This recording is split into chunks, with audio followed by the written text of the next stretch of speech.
Okay, some of my concerns have been alleviated because your brother responded to my email. So I messaged him back. Hopefully, he'll see my response. This is me going over some of the details in my free blog essay.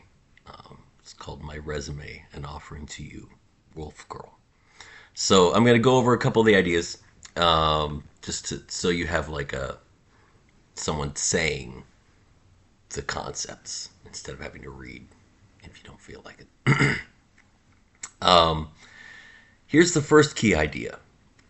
If you only have a community of 2,000 people, but you can save 25 cents per person per day, that's already $180,000 a year. So it's worth looking for even those little ways that you can save a little bit of money. And this isn't so you can just have more vacations. You actually want to invest that into equipment and provide public use of things that benefit the whole community. That'll lead to an accumulation of value. You'll have more and more value available to your community, which means life becomes a vacation. So examples of this is when you're pooling transportation, carpooling coordination for especially picking up supplies. And I'm sure you already carpool if you can for work, but generally getting the supplies you need without having to have as many people schlep back and forth. You're saving on time, you're saving on fuel, and you can coordinate larger purchases. The bulk purchases save you a lot of money too. Even just sharing the task of cooking within a community, where some people are gathering the ingredients and bringing them to other people's houses who each are doing certain aspects of food processing. And then you're just schlepping the Tupperware with the stew and bannock. Just make the delivery be your own home delivery service for your community. And you will actually save a lot of time, which is better than saving money, because now you can reinvest that time any way you see fit instead of just having cash that you spend at a corporation. So, coordinating meal production and distribution, coordinating transportation, even just switching from normal toothpaste to baking soda, that actually saves a lot of money. For just a community of 2,000 people, you're saving tens of thousands of dollars a year. And baking soda is actually a better toothpaste. I've used baking soda for years and years and years without any issue of cavities or anything. And one of the things about baking soda I'll mention is it is a very basic, it's very alkali. So it actually changes the microbiome of your mouth. So you're less likely to suffer from cavities because you don't produce plaque. It's really weird. You'll produce tartar, but it doesn't turn into plaque. Weird. And another general concept for small communities to save time and money and reinvest that into shared equipment that provides benefit to everyone is that if you have some people who are earning high incomes, keep them earning that high income and make sure that they don't have other stressors, that they're not overloaded with other stuff by having the people who earn the lowest income or have part-time jobs quit their jobs to invest their hours fully into the community. And that requires a bit of trust. You have to have a trust layer to be able to coordinate that in a safe and sane fashion. And I highly recommend healthy communication and conflict resolution techniques. I've got lots of essays on that. One of my essays is called the Reposting Key Relationship Essays. And that one goes into healthy empathy, so you can be empathic without other people taking advantage of that. Goes into the destructive tactics that people often fall into in relationships just out of habit. And so avoiding those problems and pitfalls can allow you to collaborate effectively as a real community. And so I'm going to get into a few of my weird ideas. This is probably going to be a long video. So first is there's the thing called Johnson-Su SU, bioreactors. And these were a pair of researchers who were looking at the best way to compost with cow manure. And what they found is the best thing about composting is letting it compost over a long period of time. Normally, people try to optimize compost by making it compost quickly, which breaks down the material quickly. You have your compost soon, but the best compost for your soil comes from a slow, no-till compost. So they have designs for how to build a pile with wire mesh and aeration. And that allows time for the fungal culture to build up within the pile. And the fungal culture will actually feed sugars to and support all the microbes that are necessary for breaking down minerals. And when you take that fungal dominant compost and sprinkle it on your soil, it penetrates the soil with that fungal and microbial culture. It's just like the microbiome in your gut. And so that ends up boosting fertility a lot more long term than just decaying the matter as compost. So it's worth a lot more to do it that way, the Johnson Soup bioreactors. And there were some people online on YouTube already who were rigging these up to draw heat from the compost pile to put into a water tank. So you've got a pipe running through the compost pile. The compost gets up to 170 degrees Fahrenheit. And you're able to pull that hot water heat into a tub and actually had a hot bath from a compost pile. Unfortunately, those folks are not engineers and they're doing it wrong. So I have a whole essay called Ag Spa Compost Hot Tub, also on Medium, free to read. Just close the pop-ups.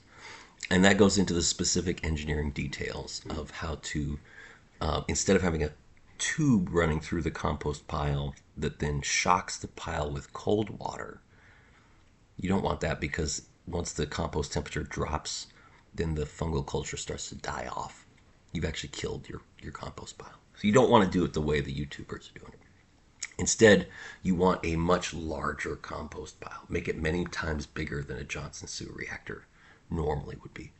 And that extra size means it's generating a surplus of heat. And you can draw down the surplus without cold shocking the pile. So you're continually drawing excess heat from the pile because it's so big. And the way you want to do that is instead of having a thin tube running through the whole pile, which the cold water comes in and it's a cold shock, you actually want vertical oriented PVC pipes that are connected with an elbow to make like a U shape. And you want these to be wide diameter PVC pipes. And so you have those U-shaped PVC pipe pairs located all throughout the pile. And they're going to be connected to each other with another tube that's just a siphon pump. Once you fill this tube with water and it's connected to both water reservoirs, then if one reservoir drops, the natural pressure is going to push through that siphon pump without any machines or power. Just water levels equilibrate. So the siphon is going to dip down below the surface of the tube's water level and drain into the other tube's water. And because it's below the water level but not at the bottom, then any debris on top and any debris that's collected at the bottom is filtered out. The siphon is pulling from the fresher water in the middle. And so you have all these big pipes filled with water. That way you can let them build up a heat reservoir over time. This is a thermal battery. And so over time, the water gets warmer and warmer until it's the same temperature as the compost pile. And then when you draw down water for your hot tub, you've only drawn a small portion of the total amount of water. And as a result, the water flowing in is being mixed with this whole pipe system and then siphoned and mixed and siphoned and mixed. And so the cold water coming into the compost pile doesn't drop the temperature dramatically. You avoid that thermal shock. And so that's one of the aspects that's really important for making a viable compost hot tub. There are other aspects where, for instance, the The Johnson soup bioreactors, they aerate by putting a pipe down through the entire depth of the pile. And then once the pile is settled a little bit, they pull the pipe out, which means there's aeration along the interior wall of that hole. But it also means when you try to water the compost, the water just goes down the hole. So you always need a mass break. You always need a region at the top where it's solid compost and any aeration underneath gets nearly to the surface, but it's still drawn by heat through that surface layer. And that's going to mean that aeration always moves through the pile instead of just moving around the pile. And water always hits the pile itself and is pulled from wicking action, pulling the moisture through the whole pile instead of just falling down the ventilation hole. Another aspect is how do you drive that ventilation with the minimal cost and equipment. If you have two pieces of cardboard laying together like a gingerbread house roof, and you have triangular struts in between as support, then you can lay those and put the compost on top over it. And the walls of these cardboard, you just want to cut a very steep 7 shape, like that, and then you fold it over, so now it looks like a rabbit ear, and then you bend it at halfway and shove it back in, and now you've got a top and bottom hole in your cardboard. So you just make a row after row of these like windows on an apartment complex. And that's going to give you lots of ventilation into the depth of the pile with cardboard that you can just let it fall apart in the natural compost cycle, put it in the next pile for the next year. That's much better than a powered blower for ventilation, and it also requires much less effort and input costs compared to other kinds of ventilation. So with that compost pile, big compost pile producing a lot of excess heat, and it's building up a reservoir of hot water, and you can draw down a little bit through multiple channels of siphons. Now you can fill first a steam sauna, because the water coming out of the compost pile is 170 Fahrenheit.